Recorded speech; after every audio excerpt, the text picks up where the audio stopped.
आज आपकी जो जंतर मंतर पे सांसद चल रही है उसमें आज राहुल गांधी का समर्थन मिल गया है, वो खुद आए थे। सभी दर्शकों को नमस्कार। ये तो आपका बड़प्पन है, आपने कहा राहुल गांधी का समर्थन मिला।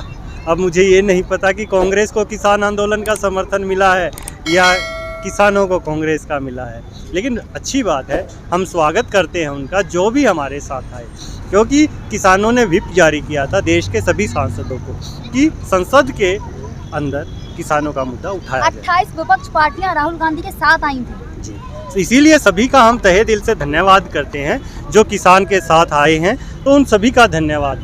अब तो मैं ये कहूँगा विपक्ष भी 28 पार्टियां साथ आ गई है, तो नरेंद्र तोमर जी को साहस कर लेना चाहिए, उन्हें भी साहस करके आगे आना चाहिए और इन दो तानाशाहों के खिलाफ किसानों की बात सुननी चाहिए। लेकिन तोमर जी का बयान आया कि सब पब्लिसिटी के लिए, मीडिया पब्लिसिटी के लिए कर रही है। भाई उनको उन्हीं की पता है, अब उनको पब्लिसिटी के अलावा कुछ पता ही नहीं है, तो भाई वो पब्लिसिटी की बात करेंगे।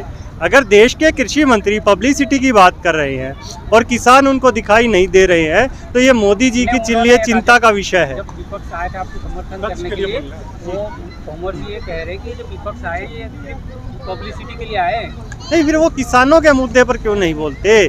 अगर उनको चाहिए तो मीडिया और पब्लिकेशन वाला मंत्रालय दे दीजिए तोमर जी को, अगर वो उसमें एक्सपर्ट है। मोदी जी ने अभी विभाग बदले हैं तो उनको बदल दे। अगर उनको किसानों का नहीं पता और पब्लिसिटी और इन सारी बातों का ज्ञान है, वो उसका यूज कीजिए उनका। और विपक्ष के सारे नेताओं ने ये कहा है कि हम किसानों के साथ हैं, जो बिल वापसी होनी चाहिए। हाँ बिल्कुल होंगे, बिल भी वापसी होंगे, एमएसपी की गारंटी भी मिलेगी और किसान खुशी खुशी अपने घर भी लेकिन जाएगा। सरकार तो नहीं मान रही। कौन सी सरकार नहीं मान रही? कुछ एक सरकार के लोग जो अपने आप को तानाशाह समझ रहे हैं वो नहीं मान रहे। कोई बात नहीं, क्या वो परमानेंट है? क्या प्रधानमंत्री जी की कुर्सी जो है वो परमानेंट है, लेकिन नरेंद्र मोदी परमानेंट नहीं है। इससे पहले वहाँ मनमोहन सिंह जी थे और थे, बहुत लोग आए। और अभी तो बीजेपी वाले तिरंगा यात्रा निकाल रहे, जो गाँव में जा रहे हैं। तो अच्छी बात है, निकालनी चाहिए तिरंगा यात्रा, लेकिन क्या, किस लिए, ये भी तो सोचना चाहिए कि देश का किसान बैठा है, उनकी सुन ले। क्यों नहीं सुनाई दे रही उन्हें? क्या किसान की गूंज नहीं सुनाई दे रही? क्या भगत सिंह वाला कार्य करना पड़ेगा? क्या बहरों के कान खोलने पड़ेंगे? क्या ये सरकार ही बता दे, क्योंकि आज किसान दिल्ली में संसद लगा रहा है, उसके बावजूद अगर सरकार नहीं सुन पा रही है तो शायद सरकार बहरी हो गई है। क्या लगता है वो तिरंगा यात्रा इसलिए नहीं निकाले कि गाँव में जाने नहीं दे रहे, इसलिए तिरंगा के लेके जाए? कोई ना कोई रास्ता ढूंढेंगे। आपने खुद ही बता दिया आंदोलन कितना ज़्यादा सक्सेसफुल हो गया है कि गांव में बीजेपी घुस नहीं पा रही है।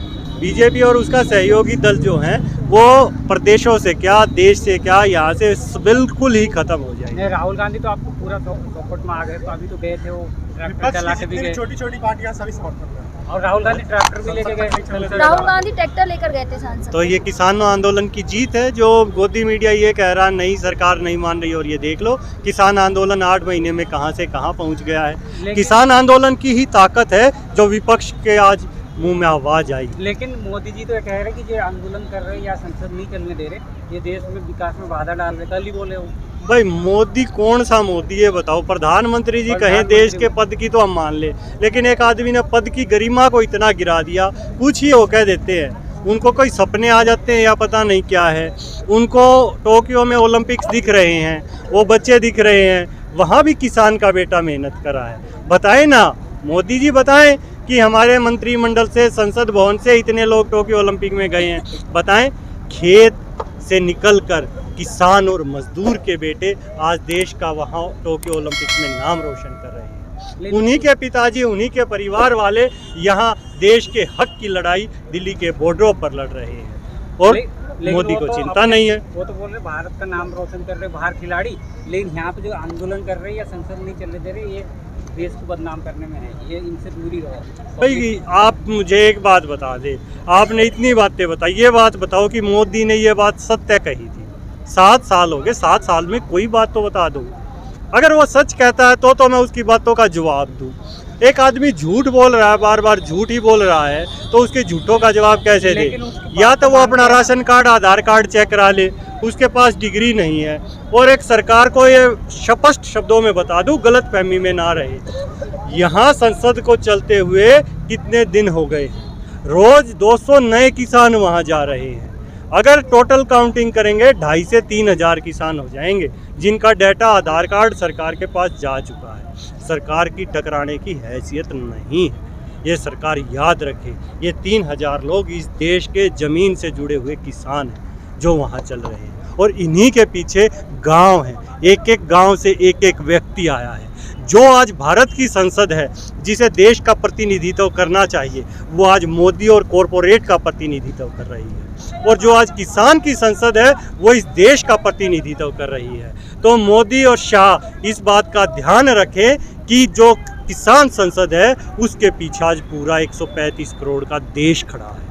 तो बोलने से पहले कई बार सोचें कौन से शब्दों का प्रयोग करना चाहिए, क्योंकि हमने बहुत से तानाशाह देखे हैं जिनको आज का बच्चा भी नहीं जानता। ऐसे कई तानाशाह आए और यहाँ हिंदुस्तान से चले गए। लेकिन अभी तो मोदी जी कल भी आपने सुना होगा यूपी के लोगों से बात कर रहे थे, तो उन्होंने यूपी के बारे में कहा कि यहाँ कानून व्यवस्था बहुत अच्छी हो गई, गुंडे जो है डर के घर से बाहर नहीं निकल रहे हैं। फिर झूठ बोल देगा यार, हम कितने झूठों का जवाब दे। उन्होंने पहला कहा था, शायद वो भूल गए, आप भूल गए, मैं याद दिला देता हूँ। सितंबर 2013 में पहली रैली मोदी ने रेवाड़ी में की थी। कहा था, उसको बार बार सुन लीजिए निकाल के, C2 + 50% स्वामीनाथन की रिपोर्ट किसानों को देंगे, पहली कलम से देंगे। वो पहली कलम कहाँ चली गई है, याद रखें। या कोई बताएं वो काला धन, 35 रुपए लीटर पेट्रोल। अरे भाइयों और बहनों, 35 रुपए लीटर पेट्रोल चाहिए या 70 रुपए? बताओ कौन सा चाहिए?